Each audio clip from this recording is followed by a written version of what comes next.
Rain can't stop Denny Hamlin's reign as he goes back to back at Dover. Plus, it's Ty Gibbs versus Ty Dillon in the in season challenge finals, and we look at the playoff cut line following the Monster Mile. Welcome back to the Breaking Bob channel. Hope y'all are doing well on this Sunday night, Monday morning, whenever you're watching this around the world. We are following the Dover race at the Cup Series this Sunday, where Denny Hamlin took the checkered flag. Of course, if you're new here, though, hit that subscribe button so you don't miss a thing. NASCAR content on a daily basis yesterday. Of course, I had my Xfinity thoughts as Connor Zillage wanted a rain-shortened race at the Monster Mile, and rain did once again have an effect today, although credit to NASCAR. They did do all they could to get all laps in. It was the longest race in Dover history, 407, 408 laps in the 400-mile scheduled race. An hour rain delay, but no matter the fact, before that rain delay, it was Denny Hamlin holding off Christopher Bell, racing in the last 20 laps or so. I think they called that rain, that checker, or that caution with 14 laps to go. And an hour later, hour and a half later, doesn't matter how long it took, NASCAR may not like it with the lawsuit going on, but they gave that Miles the Monster Trophy to Denny Hamlin for race win number 58 of his career. And it was a myriad of ways that he had to fight off the challenges. He repeats as a winner last year at Dover in that Mavis scheme. This year in the Progressive scheme, different sponsors, but once again, Denny delivers. Rain, shine, doesn't matter, for race win number 58 of the career for the NASCAR soon-to-be Hall of Famer one day. Race win number 4 as well to lead all drivers in 2025. A big win for him as he controlled the race in the final green flag stint, leading the last 60-something laps, 67 in total today. And again, it was a multitude of challenges. It was Christopher Bell. It was a rain delay. It was the rain itself. It was weepers. It was Chase Briscoe. It was multiple overtime restarts. It was just different ways the kitchen sink got thrown at Hamlin, but once again stands tall at the Monster Mile.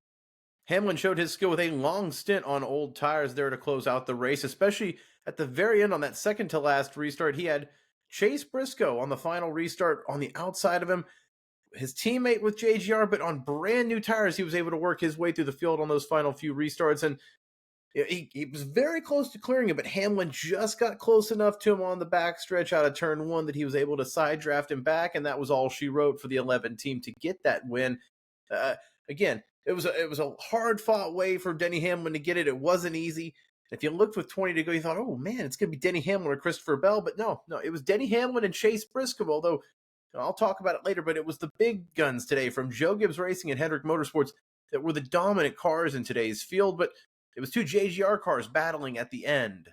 But let's talk about Christopher Bell, because he was the car that also was as fast as Hamlin today consistently, as on the Toyota side at least. And closing in on Denny Hamlin, then the rain came. They had to restart the race there an hour later after it looked like they were going to lose the track, quite frankly. It poured for a little bit, but then the sun came out and everything. Credit to NASCAR once again. They got all the resources there at Dover to restart that race for the fans that made the trek out there. It was an all hands on deck, and there were some weepers, yes, but overall, the racing for the last 14 laps pretty good. And Christopher Bell probably wishes it would have just probably ended right there, because yes, he had the chance to win with Denny Hamlin there on those restarts there, but then coming on to the front stretch there, spun. And it was the second spin of the day as Christopher Bell really, the first rain delay or the first rain caution with 60-something, 70 laps to go saved him, because he stayed out there just to kind of force the hand just to see if that rain would come. It wasn't because he didn't have the speed, he didn't have the track position, because earlier in the race, he spun as well in the front of the field, racing in the top 5, and then racing Denny Hamlin on side by side inside the last few laps, spins, and then kind of has a big trigger effect, because not only does it take Christopher Bell out and puts him down to 18th where he finished today, but also in the regular season standings, William Byron was taken out along with Noah Gragson. Byron, just a summer slump for the 24 team, and now after this week, I believe it's officially Chase Elliott who will be the regular season points leader leading Dover's. Elliott, who a couple weeks ago, yes, he was locked into the playoffs with a win, but he didn't have a lot of playoff points. Now he's got a stage win leaving Dover today and has potentially 15 or 25 bonus points from a potential regular season championship. That's on the horizon now for the 9 team. So that Christopher Bell spin, we look back, that could be a big, big domino effect in the NASCAR world. But for Christopher Bell, it's very frustrating for the 20 team, as 3 wins this year, but all coming back in the first 4 or 5 weeks of the season.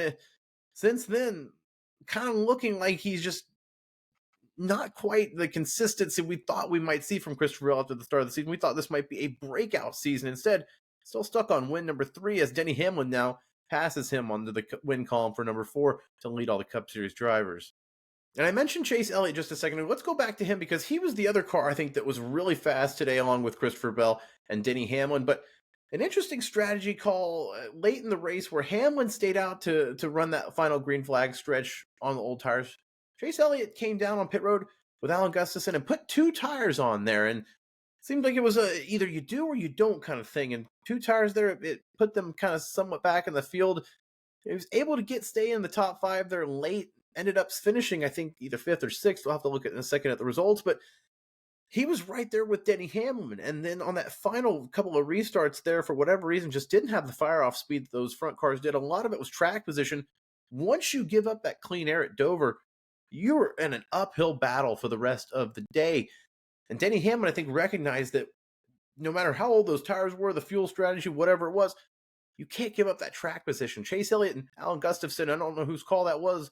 It was hard to tell. It looked like on the radio it was Alan Gustafson's call, but to do 2 tires right there, yes, it's easy to armchair quarterback it right here, but hindsight's definitely 2020, and it didn't seem like it was the right call. Where last week they went on aggression and it almost worked at Sonoma. This week, it seemed like they kind of played the middle of the fence there, where at least Chase Briscoe on fresh 4 tires, at least he had a charge toward the end there and nearly got toward Denny Hamlin. I didn't understand that really with Chase Elliott, the 9 team. I did mention a second ago how Joe Gibbs Racing and Hendrick Motorsports were just the class of the field. The cream rose to the top today in the NASCAR Cup Series at Dover. And you look at the top 6 on the field today. Denny Hamlin 1, Briscoe 2, Bowman 3, Larson 4, Ty Gibbs 5th, Chase Elliott 6th. You had Bubba Wallace finally breaking the field there with 23-11 in 7th. I mean, it was a Hendrick Motorsports Joe Gibbs stranglehold on the field today from Delaware. Really just... for whatever reason, those cars were fast on both sides, and it looked like for a little bit it would be Elliott versus Hamlin, but instead it was Hamlin versus Briscoe on the final restart. Briscoe did mention on that post-race interview, with 2 Joe Gibbs cars there, he at least wanted one of them to have a chance at the win there. So teammates at least understanding the assignment.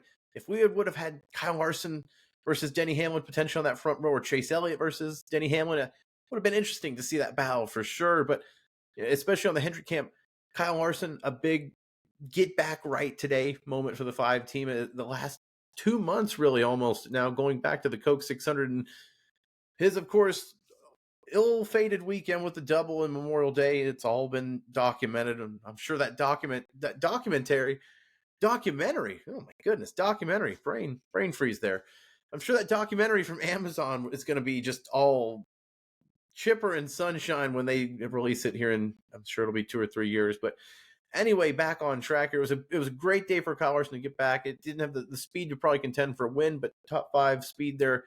And Alex Bowman thought maybe he might be one of those guys that could be contending for the win there. Just seemed like he was just maybe 1 or 2 adjustments off completely, but whatever reason, Alex Bowman very, very strong at Dover. It seems like him and Chase Elliott both, they could come back to this and add a second date to the NASCAR calendar. Dover would probably be one of their first choices if you asked me. It also seemed like Joey Logano and Ross Chastain just kept running into each other today, beating and banging, and 2 guys who were very defensive.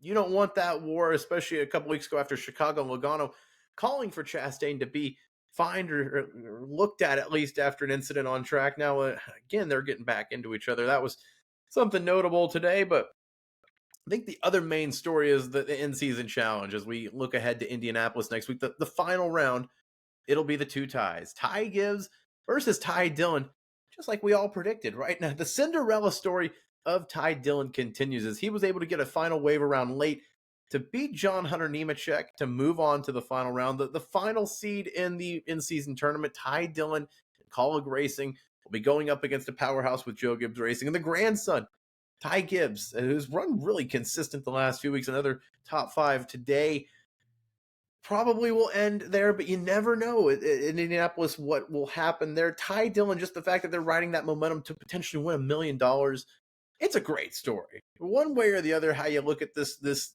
gimmick, this challenge, it is a cool story to see Ty Dillon get the recognition for a team that a lot of times doesn't get the talk and the headlines and on TV. At least we're getting a cool story with this. So Maybe it'll end. Maybe Cinderella will get squashed by Ty Gibbs, but I would love to see them potentially get that $1 million just to one, show how ridiculous this tournament can be, but also two, it's a great story as well.